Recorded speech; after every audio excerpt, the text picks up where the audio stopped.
This is the Speak for Yourself podcast featuring the best of Colin Cowherd and Jason Whitlock. I am your host, Jason McIntyre. It's Wednesday, and we've got an exciting show. Of course we do. The Warriors win by 50 million, the draft lottery, and oh yeah, LaVar Ball opened his mouth. Here we go. Christine Leahy joins the show to talk about her reaction to LaVar Ball's appearance on The Herd. Fox Sports NBA analyst Chris Broussard takes no issue with Lonzo Ball choosing to only work out for the Lakers. And this is standard procedure now among the top picks. I think it's a brilliant move by LaVar Ball. I hate giving the guy credit here, but he nailed it. We invite the new duo from First Things First. That's a new FS1 show coming out with Chris Carter and Nick Wright.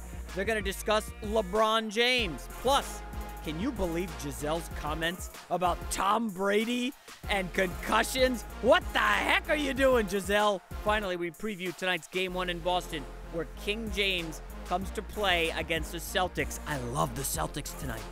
Ready for Speak for Yourself? Cowherd and Whitlock, take it away. Hello and welcome. We're joined today by Fox NBA analyst Chris Broussard and the co-host of The Herd, Christine Leahy. Let's start with the NBA.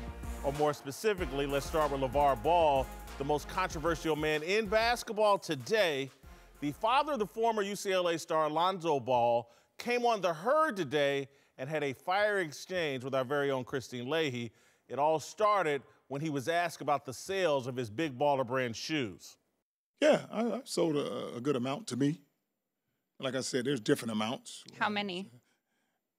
Stay in your lane. Anyways, I'm just curious. I don't even worry about her over there. So she's a reporter. Her job is to probe. She can report to whoever she wants behind her. I'm talking to you, Colin. Well, what is your problem with me? Hey, my problem is you are a hater.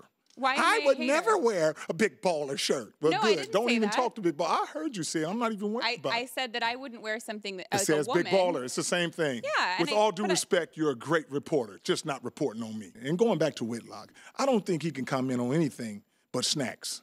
Now, wow. That's a little harsh. It's going to be harsh because he want to be harsh so on me. you Guess disrespect what? women and people for their weight? No, that's what you say. I didn't say nothing about no weight. No, you just said that to me. Like I told her, I'm not even worried about you right now. Keep in your lane. Can you look like me I in said, the eye? She can say what she wants. She's trying to put it. I never disrespect women. But I tell you what, did on the show today. if you act like that, guess what? Something's coming to you. Oh. And it's okay. Do you think? Are you threatening me? Oh, see how she tried to turn the words? I would never threaten you. You said something's coming to me. I don't know what it is. I'm not a psychic. All right, Colin, you've had some time to process it. What do you think of LaVar's appearance on your show? Well, I think sportscasters are like athletes. Like when it gets hot, Joe Buck's really good in Game 7. Today it got hot on the show, and Christine did what a great sportscaster would do. She probed and pushed. This is why Christine's a great teammate, is that LaVar Ball comes, he's a little bit of a circus. His good days and bad days. And today went over a line. And today was disrespectful. And what Christine did is what Christine should have done. He wouldn't look her in the eye. I thought he was going to be initially playful, because he always is. And then I thought he verged into inappropriate. And my takeaway was, this is why Christine's great. Because Christine said, and by the way, write down what she asked. Look me in the eye. These are legitimate human responses, and they're responses that anybody should want. Look me in the eye. I did think he made a threat. I don't know what he was threatening, but I thought he was inappropriate. I thought he crossed a line, and I think Christine, as she's done since I've known her, is a great reporter, doesn't back down from anybody, and called him on his BS. I think this was everything I've been feeling about LaVar Ball. He's bad for his son. He's bad for business. He's well out over his skis. I thought he was clearly disrespectful. The line of stay in your lane, keep in your lane, that to me sounds like stay in the kitchen. That to me sounds like the epitome of sexism, not looking someone in the eyes. As an African American, if I were treated like that by someone, I would immediately go to, oh, they treated me in a racist fashion. They're dismissing me. I'm unworthy of engaging in a conversation with them. LaVar Ball out of line today. Christine, I thought you were great. LaVar Ball clearly out of line. LaVar Ball has every right to disagree with anything that I say, anything that any of us say. I really enjoy debate. I just like it to be respectful. You and I debate, we debate all the time. It's what we do here. but we do it in a respectful way. We don't threaten each other. We don't dismiss each other. We look each other in the eye. We don't make personal attacks about weight. I asked him a question. That is my job as a reporter. And he came back at me in a very dismissive and inappropriate way. So I had two choices. I could either sit back and take it, or I could stand up for myself and talk to him still with complete respect. And for the record, I've actually supported him being such a strong voice for his son. And we talk more about his son than anyone else because of what he's done for him. He goes on lots of shows. He has this, you know, kind of shtick about him where he's outspoken. But with that comes room for being criticized by the media. That's our jobs. And what he's upset at me for is something that I said a few weeks ago on the show, that, you know, when he was getting turned down from Under Armour, Nike, and Adidas for these partnerships, I said if he wants to think like a mogul and work with these companies, he has to look at what they do, and that's that they market to women. You know, women are the people buying their sons' shoes. They make up more than half of sales for these types of brands. So he has to think like that if he wants to be this big mogul. So he was upset at me for what I said there, and that's completely fine. But you can't come at me and disrespect me and not look me in the eye and threaten me. That's just not okay. Yeah, I mean, as you said, the threat, and you got the hand gesture, stay in your lane, not just stay in your lane, but showing you the hand, you know. Obviously, that stuff was disrespectful for not looking you in the eye. And this is something that we have to deal with. I thought you handled it well. But as critics, you know, is what we are, everybody's not going to like what we say. And we have to be prepared that when you encounter that person, whether it's in the studio, whether it's in a locker room, whether it's at a game. When I first met LaVar, I went to a UCLA game, and I went up to him, and he was like, oh, you on my list, you on my list. I heard what you've been saying. You have to deal with it. I've dealt with it with Stephon Marbury, DeMarcus Cousins. Yeah. We have run-ins. And I understand, while I'm a professional and I have to be used to taking the criticism, sometimes I understand your average person, a LaVar Ball, a player, a young player, is not going to understand. That's their job. That's what they do. So sometimes they're going to come at us, and we have to be ready to handle it in a professional way. It was funny because when I don't really know who my guests are until about the morning meeting. Like, I don't know who's coming on the show.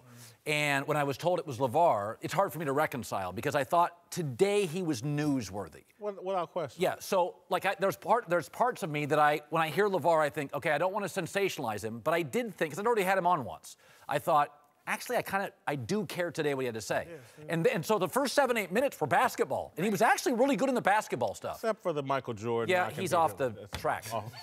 What bothered me most of all is I thought it was initially playful, but I didn't. One thing I think that we have to be mindful of is men are physically imposing in our society. I didn't, the threat part, like that's where Christine, I thought, had a real right to say, whoa, whoa, whoa, whoa, whoa. Pump the brakes. Pump the brakes. And he did it twice. Yeah, he denied it and then did that is clearly crossing a line. And as men sometimes, you can make jokes. We have generally been bigger. So a threat, even if it's playful, from a man to a woman is completely inappropriate, in my opinion. Well, I think everybody's opinion. I want to be clear on this. His snacks joke about me, I happen to believe, completely appropriate. I play rough. I crack jokes on people. I don't get upset when people crack jokes on me. I crack jokes on myself. I thought his behavior towards me fit with my persona and how I conduct myself on this show and with people. LaVar Ball and I are about the same age. We're cut from a lot of the same cloth. But with Christine, Christine doesn't carry herself on these shows the way that I do. That's one. And then two, but again, I don't think he would come on any show and tell me, put his hands up and tell me to stay in my lane. That was clearly directed at her gender. He's shown that I think he's shown he'll go at anybody. I am not a mean-spirited person. I'm just a very opinionated person, and I think a lot of people, unfortunately, still have a problem with opinionated women. Yeah. But I think opinionists in general. We have to. It doesn't mean we're wrong. We're stating our opinion. But when the player or a person doesn't like it, they may very well come back at it. But I did feel, and I didn't feel it initially, but I agree with Christine. I felt by the end of it, it felt like I'm a guy, I don't care about a guy, female opinion. That bothers me. This is a guy who's called people losers who can't afford his shoes. He's made weight jokes, and now he did what he just did today. I understand that this was a big thing for him, and we were all talking about him, and it was almost kind of a funny game, sort of. At this point, it's not. It's not. And I would actually love to have him back on the show, and a lot of people are saying we should never have him on again. I would love to if he would like to come and look me in the eye and talk to me as a person, and he can disagree with everything that I say.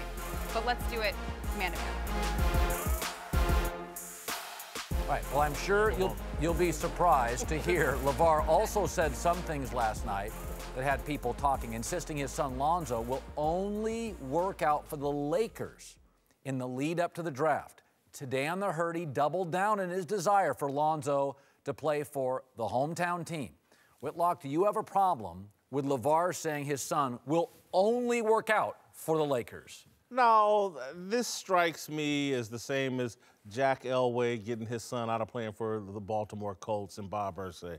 Strikes me Eli Manning didn't want to play for the Chargers, or who? His dad didn't want him to play for San Diego. Archie, yeah. Archie Manning didn't. So, yeah, he's not breaking new ground here. He wants his son to play for the Los Angeles Lakers. I get it, doesn't bother me. Here's where it bothers me. A good rule in life is don't make enemies if you don't have to. Secondly, most of these guys, they all end up playing for 5 teams. Over the next 10 years, could I make the argument the Celtics will win more than the Lakers? He may be on the market. Like, this is one of these situations where I know the NBA is a players' league, but there is no reason to at least be respectful to other teams. Respectful. But how many teams are going to you think Lonzo's playing for the Lakers for 22 years? But this happens all the time. I mean, Ben Simmons only worked out for Philadelphia.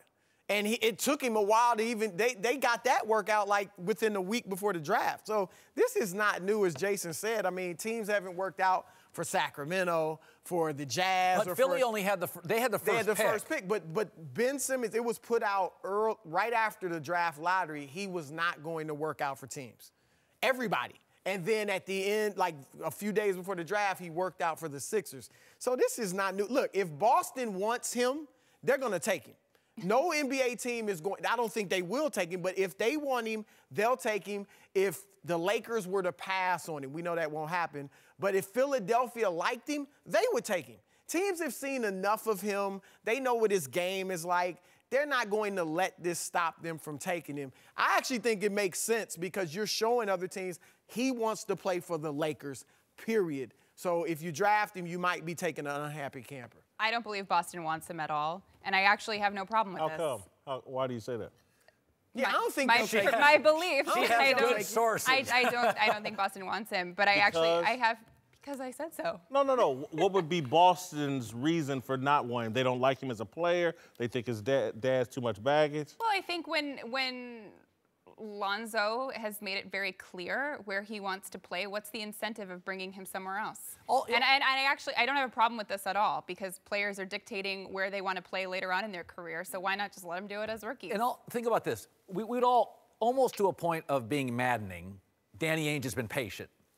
I'm going to believe he's going to reboot and kick Isaiah out of town. Like, here's what Danny's been doing. Slowly putting the chess pieces in place. You bring in Lonzo, you're rebooting. Well, you're rebooting no matter who you bring in. As a draft If it's a guard. Yeah. If it's Markel But if you bring a Fultz, shooting... you're still rebooting. But he's Avery Bradley with youth, isn't he? No, he plays a lot like Isaiah. I mean, he's a passer, he's a scorer. Avery Johnson was more of a defensive player until recently. And to me, Lonzo Ball is 6'6". He's the perfect guy to play next to Isaiah Thomas, and both of them can control the offense.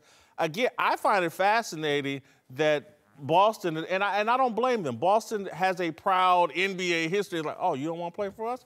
No problem. I can see that. I don't think that's just why. I think they like Fultz better. Most people I've talked to in the NBA like Fultz better. This is the problem, here, Boston. If you're a young player, do you want to go to Boston right away? Why? If I'm Markel Fultz, I want to play. He might not even start next year. You're going to be the #1 pick. You're not beating out, obviously, Isaiah Thomas. Avery Bradley has become a very good offensive player, three-point shooter, 18 points a game. Terrific defender. I mean, you might look at Jaylen Brown. He was a lottery pick. he's not getting off the bench. You know, so I think I'd rather go to the Lakers or Philadelphia or somebody like that than the Celtics, because I might not play a lot for the Celtics. It's interesting. I'll tell you, I still go back to this. I know it's not the question. I trade the pick.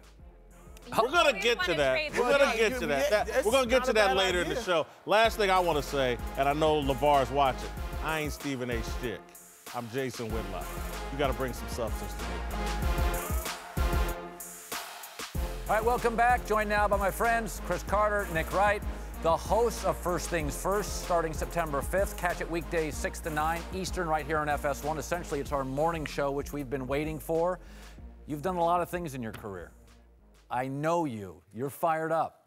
I am. I mean, at this juncture of my career, I really thought it was time to switch. I've been doing a lot of studio shows, but the ability to do my own show, and especially in the mornings. I've been in that space, you know, for the last several years at another place where we used to work, and I always wanted to do that at one juncture in my career. So now getting the opportunity with Nick, very, very excited to be going to New York and start the day for FS1.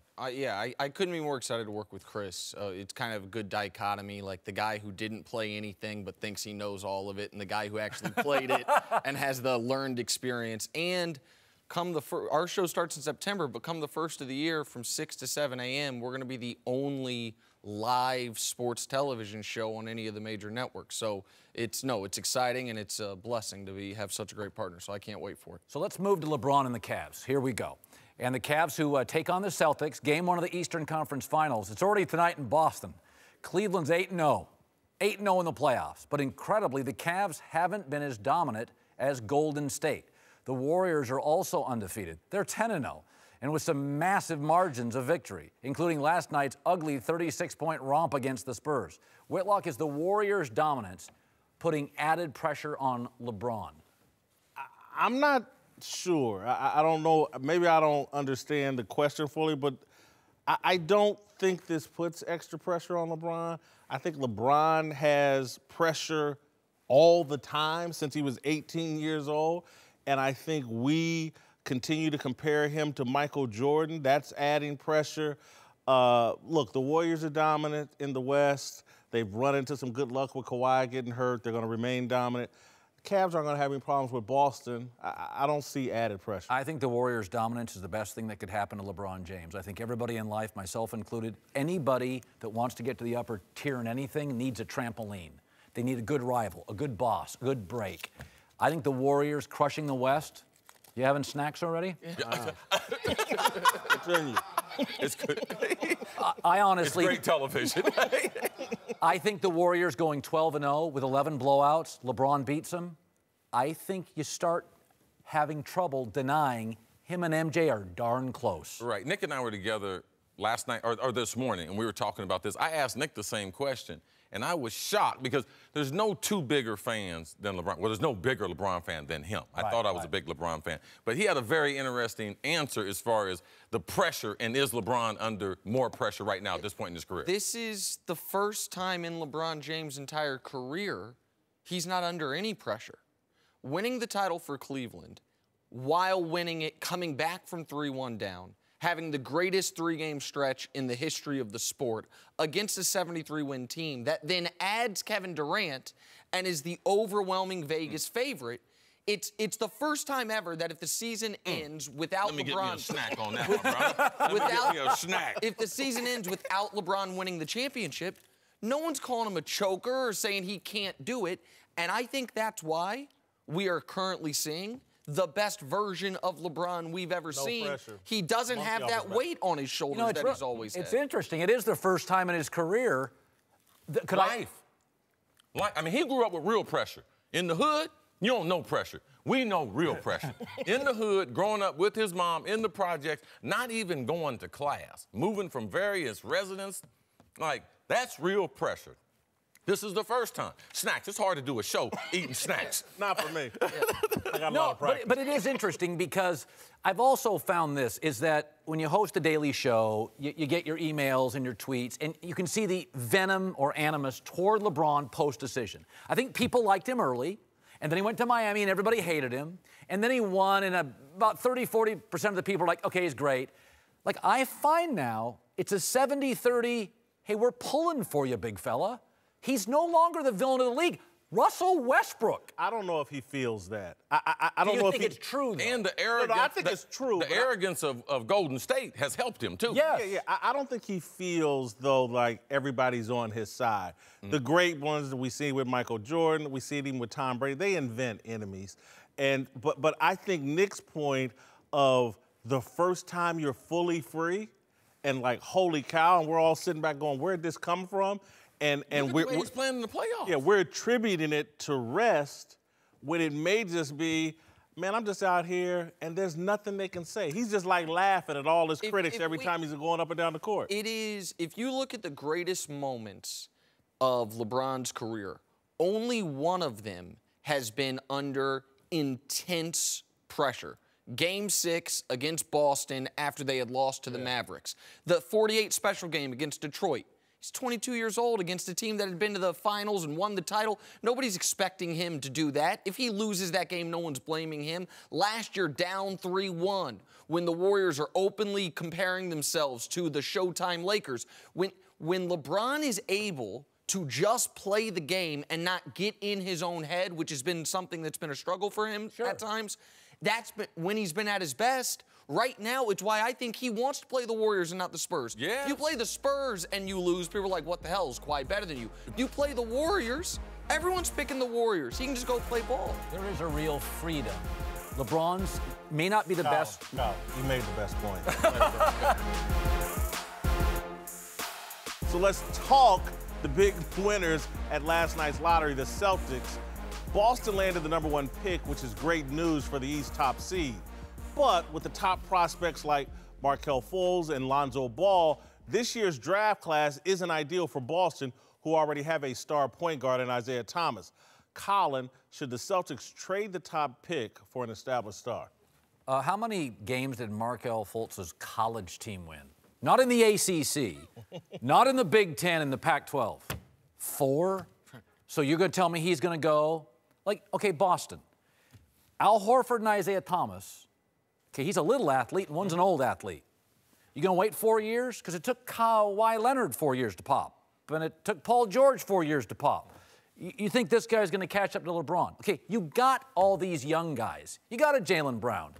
What do I need to wait 4 years? You think this guy's a difference maker tomorrow? Not tomorrow, and so I would trade the pick. And perhaps, and as a Pacer fan, it's hard for me to say this, if I were the Boston Celtics, I would maybe see if I can work a deal with the Pacers for Paul George. He's got 1 year left on his contract. Everyone says he wants to go to L.A. I could see the Lakers and Boston perhaps competing for Paul George. Jimmy Butler may be available in some sort of trade. Boston. No, you're talking about a straight-up trade. This #1 pick for you may that have to star. throw something else in there. You got to throw other pieces in there. Couple Marcus Smarts. But you got to be in win now mode. I think Isaiah Thomas is 28 and can leave next year. Yeah, I mean, next year is the last year of his deal. He will opt out to go get big money because he's never gotten huge money. Another benefit to now having the #1 pick of the draft. When they were talking about making this trade before the trade deadline, the NBA, the salaries have to match up. When you trade a draft pick, that counts as $0 salary. As soon as that player, you draft him like what we saw with Wiggins, now that's going to be $9 million of salary to go towards the trade with Paul George. So you don't have to include as many other players in the deal. So I agree with you. Like it is now easier to make this trade for Boston now that it's the #1 pick. You know, question. If Paul George is on Boston tonight with the same roster, who's the favorite? The Celtics or LeBron the Cavs? The Cavs. Okay, so we're giving them the same exact team. You guys said it. We're going to give them Paul George, and you still can't beat LeBron. No. You said favorite. No one said they can't. So you think they're closer? With Paul George on that team? Right, so they're closer, and that's where you want to be. That's what I'm saying. So my thing is, yes, that's why you make it. Look at how many players have been hurt in the. Okay, just think of this: Kyrie and Love. I mean, Yes. LeBron's whole career is I'm the only healthy guy. What you want to be with LeBron is close. So if Kyrie's down, okay, LeBron, Love, Paul George, now you got a series. And that's part of the sport. Kawhi's gone. Let me make the point you really want to make, or that you'll make tomorrow on your radio show. Paul George would improve the East if he stays in the East. Him going to the West and the Lakers may be great for us to live out here in LA, and it's the glitzy team out here. But the East needs competition for LeBron to enhance the league. If I were the league, and we've seen the league manipulate the Chris Paul trade, if I were the league, I would be trying to make sure Paul George stays in the East, and why not the Boston Celtics, the most historic franchise? I just think a lot of these young guys, we love what we don't know. That's why international players, Dick Vitale said this years ago, we have so much tape on D. Wade, we eat him apart at Marquette. There's a guy in France, we've got like this fuzzy 7-Eleven tape, and we're like, yep, that's the guy who's a great player. We pick our American players apart. These are college kids. What do I know about him?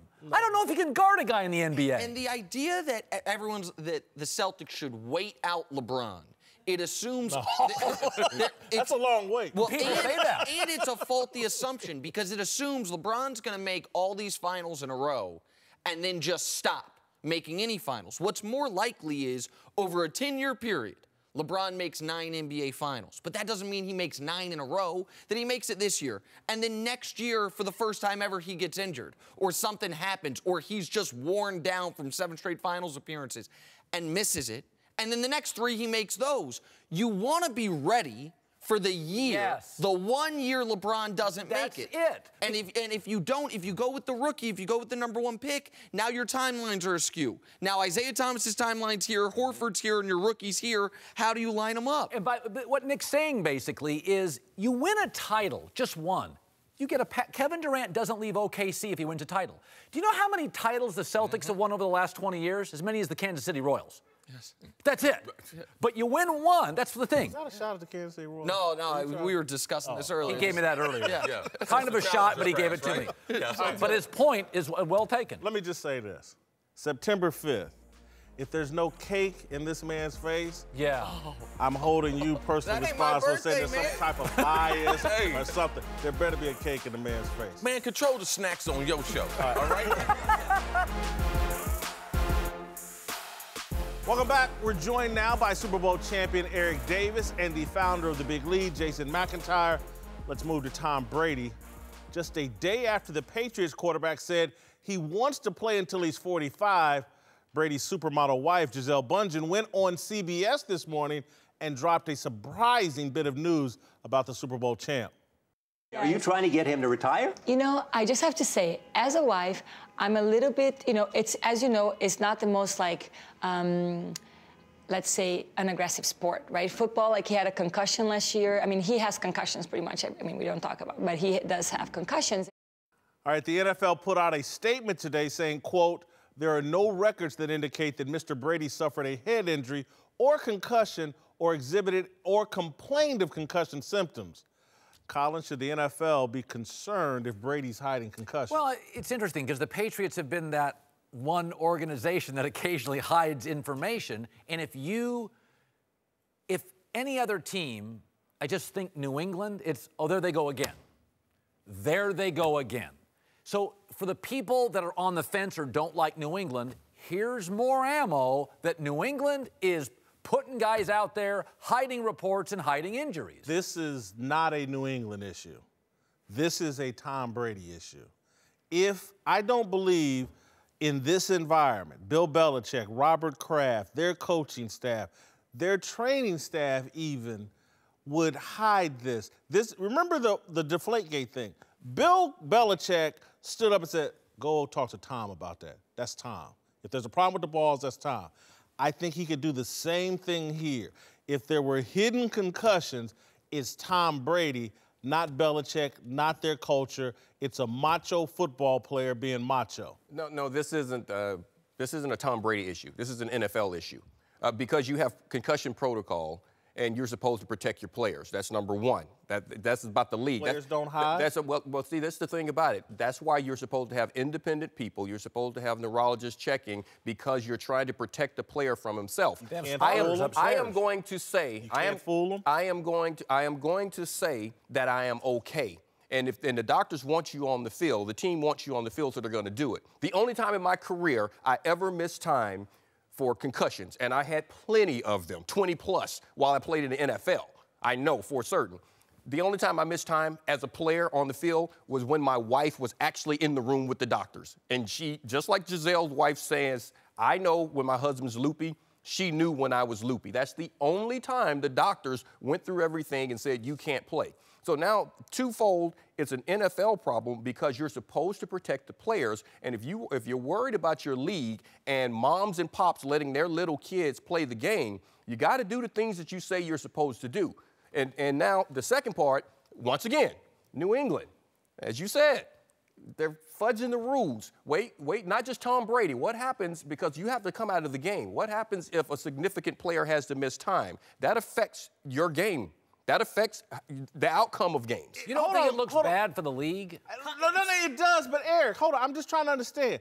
If Giselle and Tom know he have a concussion, why isn't Tom expressing this to the New England Patriots and being pulled out? No, it's not Tom expressing it. Because number one, if I have a concussion, I don't know what I'm saying.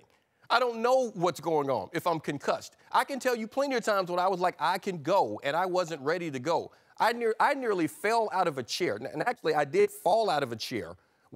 And I had passed a concussion protocol and was going to play that week. And I'm sitting in the meeting room, and the board started moving, and I fell out of my chair.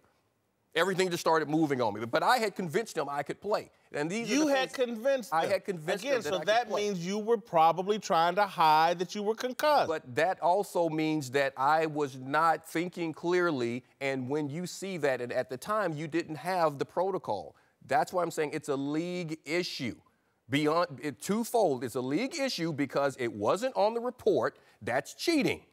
Right now, you're supposed to let guys know, that's number one. And number two, you're supposed to protect your players against themselves. That's what the protocol is put in for. Here's why it's more of a Tom Brady issue than a league issue, okay? This is a guy who says he wants to play till he's 45, right? He's been saying that for a while. You know what his wife's been saying? After the 2015 Super Bowl, I'm begging Tom Brady to retire. After the 2017 Super Bowl, begging her husband to retire.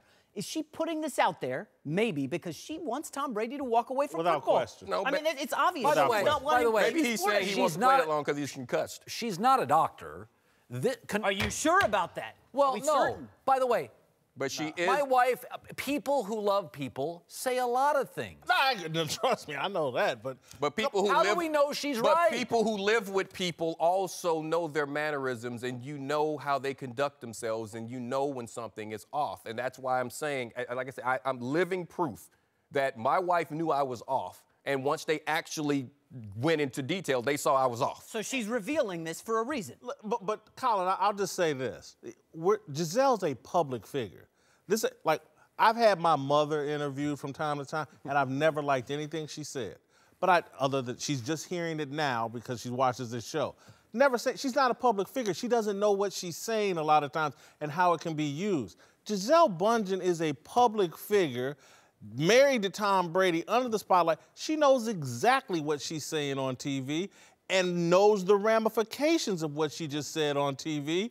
And so I'm just not going to dismiss her because she doesn't have some, but she's not I'm some not MD dismissing her. What I am saying is she said, he's had several. Well, you just told me you had 20. Yeah. I would like, when you were talking concussions, I'd like some real data on, because I think they're out there, but I think it's really hard. The NFL now has spotters upstairs. They're trying, now I've seen Wes Welker at the end of his career, I'm like, okay, concussion. I don't think this is as easy as we think. It's not. It's not. I think it's very. I mean, I watch these games. Why, but Colin, which is why if you think someone is taking a blow that where they could possibly be concussed, it's as simple as the doctors right then and there checking them. You have them on the sideline. You have spotters up top. Can I ask you this? You check the guy. We've all watched all the Patriot games. I have for the last 10 years. I lived in the New England area. There's never been a moment I thought, oh, he's concussed. Like, I'm not saying she's inaccurate, but I'm saying Wes Welker, I'd watch on a slant and go. So now you're a doctor. He's never. No, I'm not. Giselle's not a doctor. Now you're diagnosing from the television. No, screen. what I'm saying is I think it's inexact. I don't think we know the answer. I'm just saying Mama knows. I'm saying it's hard, just like Colin's saying, to know. And I'm saying some of the responsibility has to lie with the player. This male macho culture of trying, I'm tough and I don't coming out. Of course he's. My dad was a doctor. He was a doctor? I'm not smart enough. My dad played a doctor at his bar. This is the Speak for Yourself podcast featuring the best of Colin Cowherd and Jason Whitlock. I'm your host, Jason McIntyre. If you like what you hear, subscribe each and every day on Apple Podcasts, YouTube, SoundCloud. We like reviews, even the negative ones. Hey guys, thanks for the comments, by the way, this morning on a Facebook Live I did at FS1 regarding the NBA draft. Put my mock draft up there, opened myself up to some mockery, and I love Lonzo Ball to the Lakers. It's great for the league, great for one of the premier franchises in all of sports, really, when you look at the Lakers. I'm stoked. Hope you are too. See you tomorrow.